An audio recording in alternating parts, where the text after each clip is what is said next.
Hello everyone, welcome to our channel. ఈ వీడియోలో మనం భౌతిక రసాయన శాస్త్రం 10వ తరగతి పాఠ్యపుస్తకంలోని మానవుని కన్ను రంగుల ప్రపంచం పాఠానికి సంబంధించి మరికొన్ని ముఖ్యమైన అంశాలను పరిశీలిద్దాం. పట్టకం.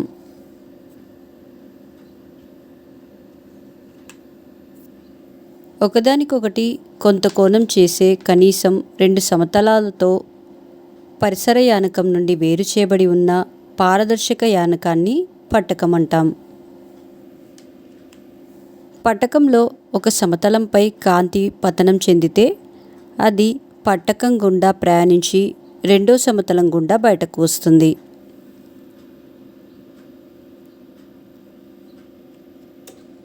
పతన కిరణం లంబంతో చేసే కోణాన్ని పతన కోణం అంటాము.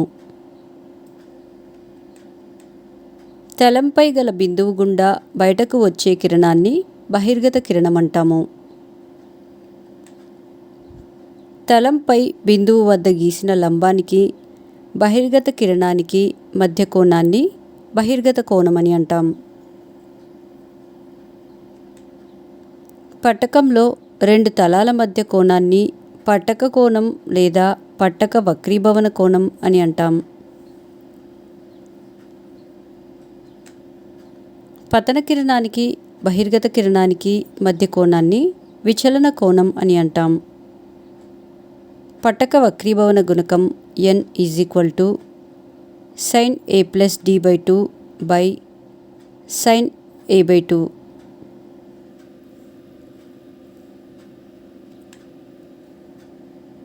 ఏ పట్టక కోణం, డి కనిష్ట విచలన కోణం.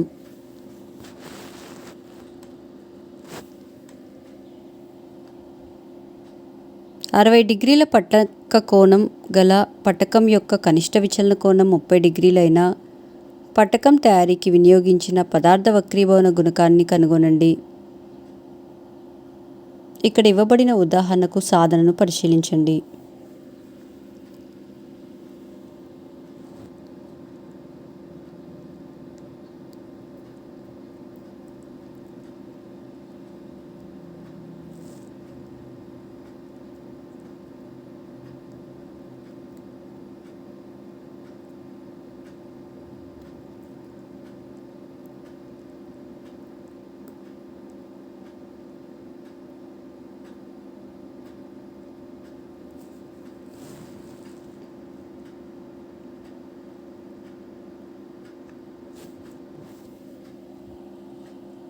పట్టక తయారీకి వినియోగించిన పదార్థ వక్రీభవన గుణకం =√2.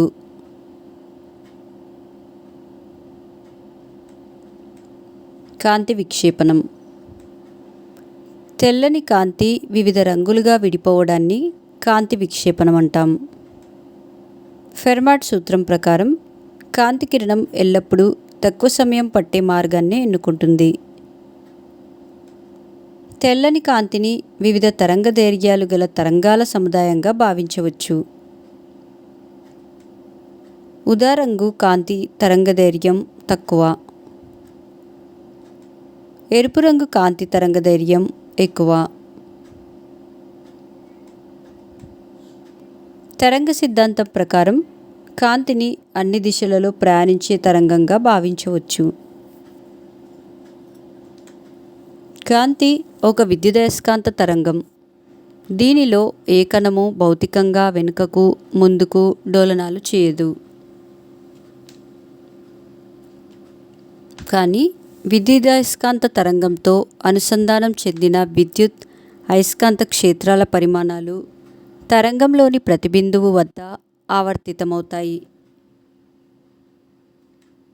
ఈ విధంగా డోలనాలు చేసే విద్యుత్ అయస్కాంత క్షేత్రాలు కాంతి వేగంతో అన్ని దిశలలో ప్రయాణిస్తాయి.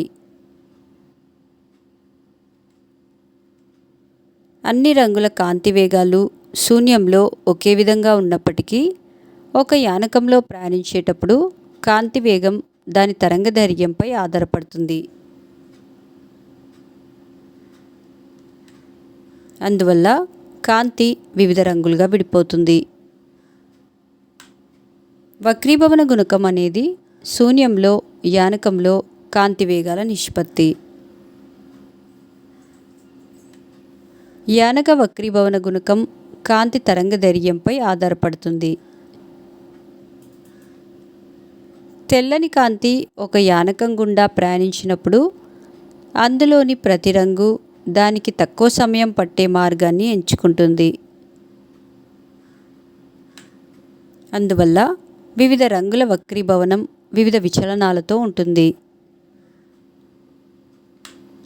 ఫలితంగా తెల్లని కాంతిలోని రంగులు వేరు చేయబడతాయి.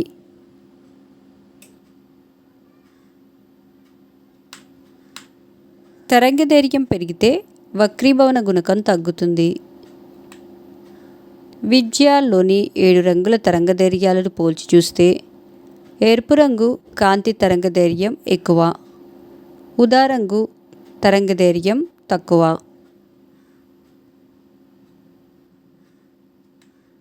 ఎరుపు రంగు వక్రీభవన గుణకం తక్కువ, అందువల్ల అది తక్కువ విచలనాన్ని పొందుతుంది. కాంతి జనకం ఒక సెకనుకు విడుదల చేసే కాంతి తరంగాల సంఖ్యను పౌనఃపున్యం అని అంటాం. కాంతి పౌనఃపున్యం అనేది కాంతి జనకం యొక్క లక్షణం. ఇది ఏ యానకం వలన కూడా మారదు, అనగా వక్రీభవనంలో కూడా పౌనఃపున్యం మారదు. అందువల్ల పారదర్శక పదార్థం గుండా ప్రయాణించే రంగు కాంతి యొక్క రంగు మారదు.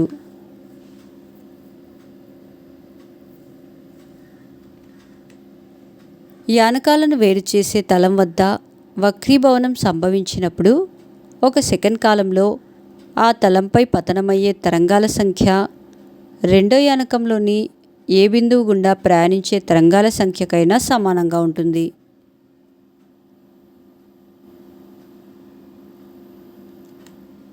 అంటే కాంతి ఒక యానకం గుండా ప్రయాణించేటప్పుడు యానకాన్ని బట్టి కాంతి తరంగదైర్ఘ్యం మారుతున్నా కూడా కాంతి పౌనఃపున్యం మాత్రం మారదు.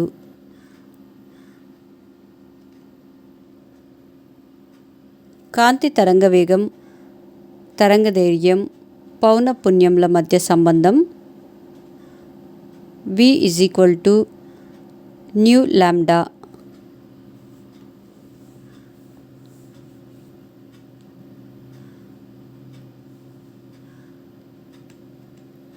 యానకాలను వేరు చేసే ఏ తలం వద్ద వక్రీభవనం జరిగినా కాంతి వేగం v, తరంగదైర్ఘ్యం లాంబ్డాలకు అనులోమానుపాతంలో ఉంటుంది. తరంగదైర్ఘ్యం పెరిగితే కాంతి వేగం పెరుగుతుంది, తరంగదైర్ఘ్యం తగ్గితే కాంతి వేగం తగ్గుతుంది. అనేక లక్షల నీటి బిందువుల చేత కాంతి విక్షేపణం చెందడం వలన మనం చేసే అందమైన ఇంద్రధనుస్సు ఏర్పడుతుంది.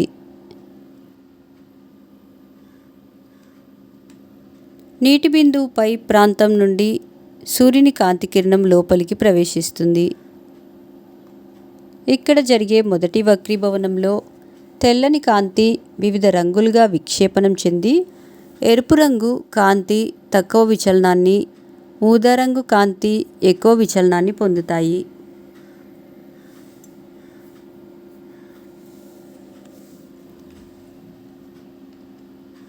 నీటి బిందువులోకి ప్రవేశించే కిరణాలు బయటకు వెళ్ళే కిరణాల మధ్య కోణం 0 డిగ్రీల నుండి 42 డిగ్రీల మధ్య ఎంతైనా ఉండవచ్చు. అయితే ఆ కోణం 42 డిగ్రీలకు దాదాపు సమానంగా ఉన్నప్పుడు ప్రకాశవంతమైన ఇంద్రధనస్సును మనం చూడగలుగుతాం.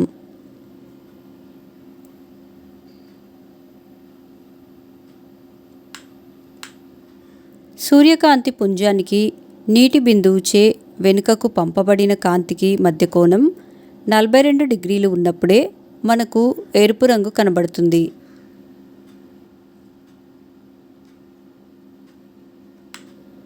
ఆ కోణం 40 డిగ్రీలు ఉంటే మనకు ఊదా రంగు కాంతి కనబడుతుంది.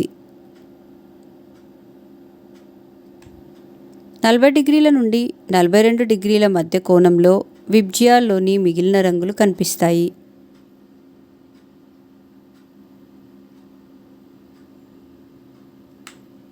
ఇంద్రధనస్సు అనేది మీ కంటి వద్ద తన కొన భాగాన్ని కలిగి ఉన్న త్రిమితీయ శంకువు. కంటికి ఎరుపు రంగు కాంతిని చేరవేసే నీటి బిందువులు శంకువు బాహ్య పొరపై ఉంటాయి. దానికన్నా కింది పొరలో ఉన్న శంకువు ఉపరితలంపై నారింజ రంగు కాంతిని చేరవేసే నీటి బిందువులు ఉంటాయి. అదేవిధంగా పసుపు రంగును చేరవేసే శంకువు నారింజ రంగు కాంతిని చేరవేసే శంకువుకు కింద ఉండే పొరలో ఉంటుంది. ఇలా అన్నింటికన్నా అంతరంలో ఉండే ఊదా రంగును చేరవేసే శంకువు వరకు కొనసాగుతుంది. కాంతి పరిక్షేపణం. కాంతి పరిక్షేపణం ఒక సంక్లిష్ట దృగ్విషయం. పరమాణువులు లేదా అణువులపై కాంతి పతనం చెందినప్పుడు అవి కాంతి శక్తిని శోషించుకొని అందులో కొంత భాగాన్ని వివిధ దశల్లో ఉద్గారం చేస్తాయి. ఇదే కాంతి పరిక్షేపణంలోని ప్రాథమిక నియమం. పరమాణువు లేదా అణువు యొక్క పరిమాణాన్ని బట్టి వాటిపై కాంతి ప్రభావం ఆధారపడి ఉంటుంది. కణం పరిమాణం తక్కువగా ఉంటే అది ఎక్కువ పౌనఃపున్యం గల కాంతితో ప్రభావితమవుతుంది. అలాగే ఎక్కువ పరిమాణం గల కణం తక్కువ పౌనఃపున్యం గల కాంతితో ప్రభావితమవుతుంది. ఒక పరమాణువుపై నిర్దిష్ట పౌనఃపున్యం గల కాంతి పతనమైనప్పుడు ఆ కాంతి వల్ల పరమాణువు కంపించడం ప్రారంభిస్తుంది. ఈ కంపనాల వల్ల అన్ని దిశలలో వివిధ తీవ్రతలు గల కాంతిని విడుదల చేస్తుంది.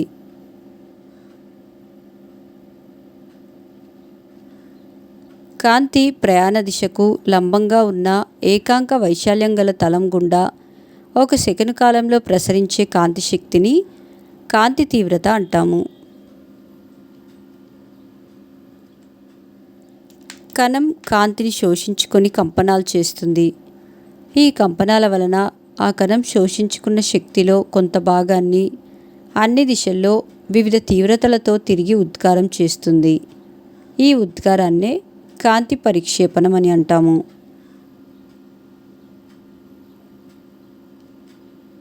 ఉద్గారమైన కాంతిని పరిక్షేపణ కాంతి అంటాము. ఉద్గారం చేసిన పరమాణువు లేదా అణువును పరిక్షేపణ కేంద్రం అంటాము.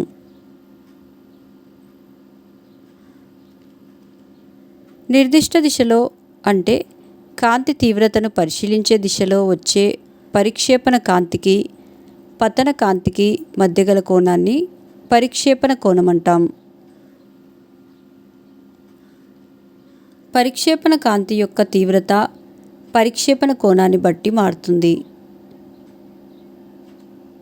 పరిక్షేపణ కోణం 90 డిగ్రీలు ఉన్నప్పుడు కాంతి తీవ్రత అత్యధికంగా ఉంటుంది. ఈ కారణం చేతనే సూర్యకిరణాల దిశకు లంబ దిశలో మనం ఆకాశాన్ని చూసినప్పుడు ఆకాశం నీలిరంగులో కనబడుతుంది.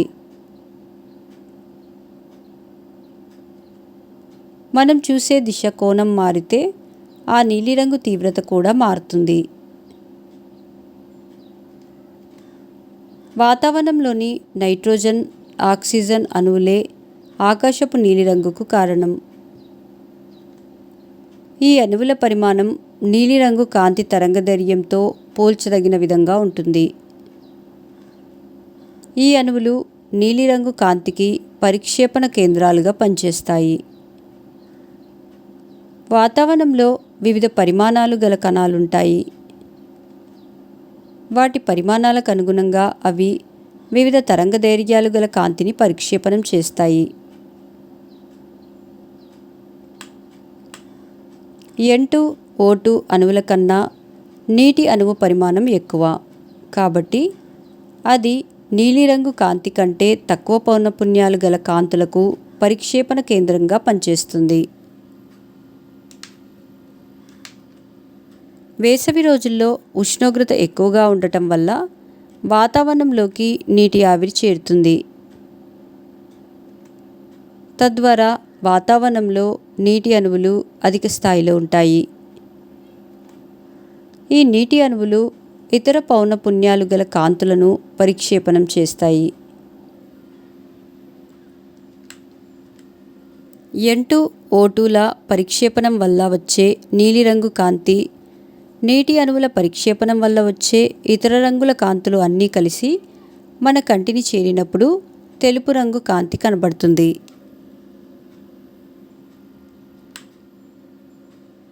హైపోసోడియం థయోసల్ఫేట్, సోడియం థయోసల్ఫేట్ మరియు సల్ఫ్యూరిక్ ఆమ్లాల చర్యలో సల్ఫర్ స్ఫటికాలు ఏర్పడతాయి. మొదట సల్ఫర్ స్ఫటికాలు నీలిరంగులో ఉండి వాటి పరిమాణం పెరుగుతున్న కొలది తెలుపు రంగులోకి మారతాయి.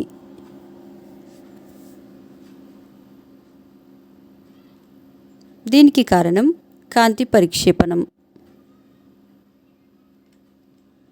వాతావరణంలో వివిధ పరిమాణాలలో స్వేచ్ఛా అణువులు మరియు పరమాణువులు ఉంటాయి.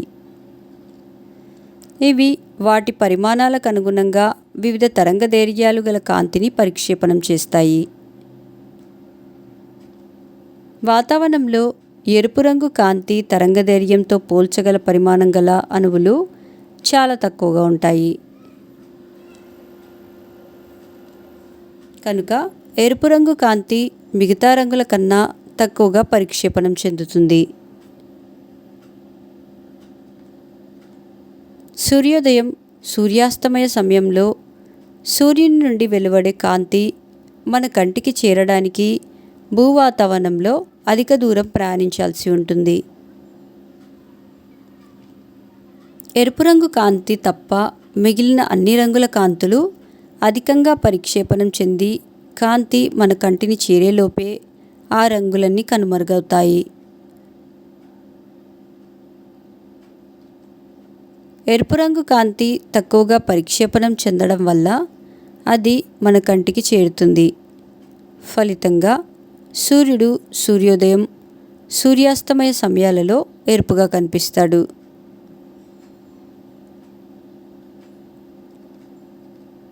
ఉదయం, సాయంత్రం వేళల కంటే మధ్యాహ్న సమయంలో వాతావరణంలో సూర్యకాంతి ప్రయాణించే దూరం తక్కువ. కాబట్టి కాంతి ఎక్కువగా పరిక్షేపణం చెందకపోవడం వల్ల అన్ని రంగులు మన కంటికి చేరుతాయి. కాబట్టి మధ్యాహ్న వేళల్లో సూర్యుడు తెల్లగా కనబడతాడు. సివి రామన్ ద్రవాలు, వాయువులలో జరిగే కాంతి పరిక్షేపణాన్ని వివరించాడు. ఒక ద్రవం వల్ల పరిక్షేపణం చెందిన కాంతి పౌనఃపున్యం పతన కాంతి పౌనఃపున్యం కన్నా ఎక్కువ లేదా తక్కువ ఉంటుందని ఈయన ప్రయోగపూర్వకంగా కనుగొన్నాడు. దీనినే రామన్ ఫలితం అంటాము.